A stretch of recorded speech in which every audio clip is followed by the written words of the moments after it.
Hey, Nation, we are back with Rayanne. And Rayanne, it's been a couple months since we chatted, and you have some breaking news. First of all, how are you doing? I'm doing great. Life is great here in sunny Florida so far. We're just breaking into spring, so it's been awesome. There we are. All right. Well, what's news? You said you've been doing some thought leadership stuff up here. What are your thoughts? Well, so let me just put this out there because something super crazy is going on. And the last time I saw this, and as I sat back and I think about it, the last time I saw this was during the real estate crash in 2008, 2009. Yep. States are hurting and states are looking for literally every dime that they can. And so why am I telling you this, Harry? Because I'm currently undergoing 3 separate sales tax audits. And they're in different states. So I can't just say that it's all localized into one state, but I will tell you that a common denominator that seems to be the factor here: use Yeah. tax. So when you purchase something for use in your business and you don't pay sales tax on it when you buy it, you have to pay what's called use tax. So if you purchase something and you pay sales tax, and if you don't pay sales tax, then you pay its sister tax called use. And if your sales tax returns never show use tax, look in your mail and watch out, because I think they're coming around again. And that's, I hate to be the bearer of bad news, but I'm seeing it happen, and I see a lot of MSPs and a lot of technology companies out there learning the definition of use tax. So if you don't know what it is, talk to your tax preparer and do it quickly and find out what it is and what you need to do. Well, I like it because it's analogous to a conversation I've been having recently with social friends, professional friends, different walks of life.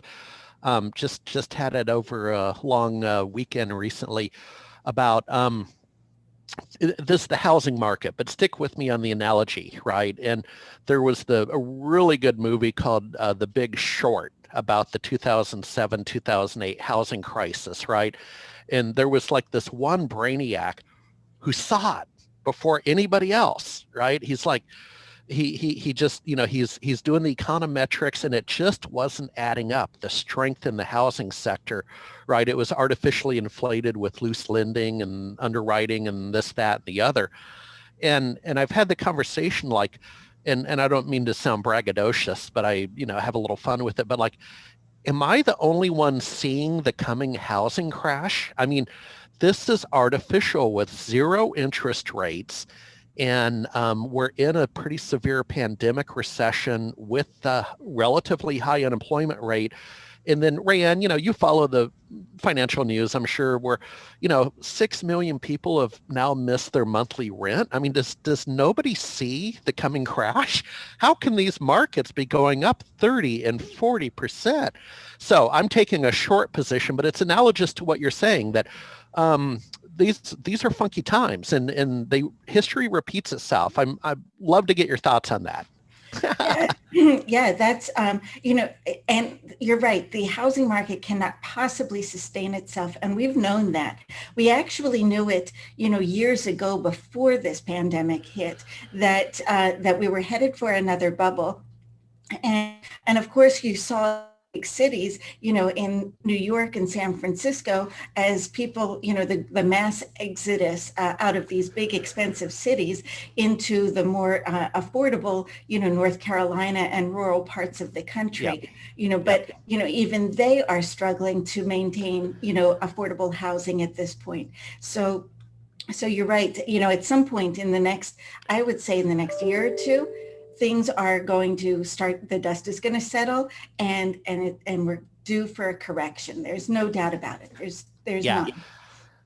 Yeah. And with and I don't know how we got off topic. It's just fun to talk to you. But with my well-known relocation to Austin, Texas, Austin's overheated, and Rayanne, I'm sitting on the sidelines. I'm a renter today by choice, and there's reasons for that. There's zero inventory, even if I wanted to be a buyer.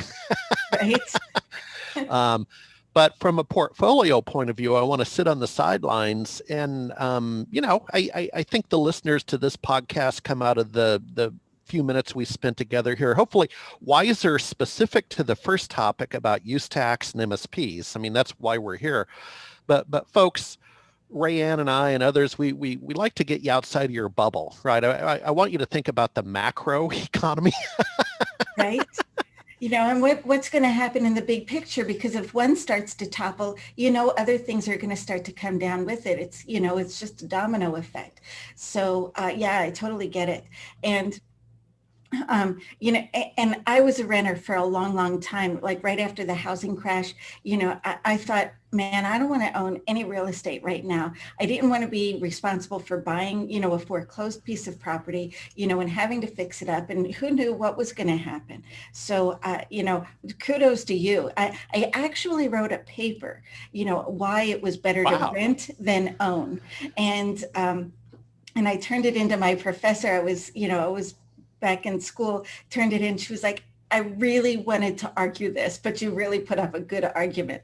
Someday I'll have to dig up that paper. It was fun. Yeah. I'll end on this. Because my sister and her doctor husband are faced with, they're both headed to retirement. Seattle's hot, and now's a good time to sell. The problem is Seattle's hot, and he has to work a few more years. So do you buy at the top? No. Right. You sell at the top. Do you rent? And she was all bothered about renting. And I said, actually, it's not that bad. You know why, Rayanne? Because you get what I call liquidity preference. The nice thing about renting is one email in my if I find the right house, one email and I'm out of my lease. And I think the penalty is 1 month's rent. That's fantastic to have that liquidity, right? There's real value to liquidity. Sure.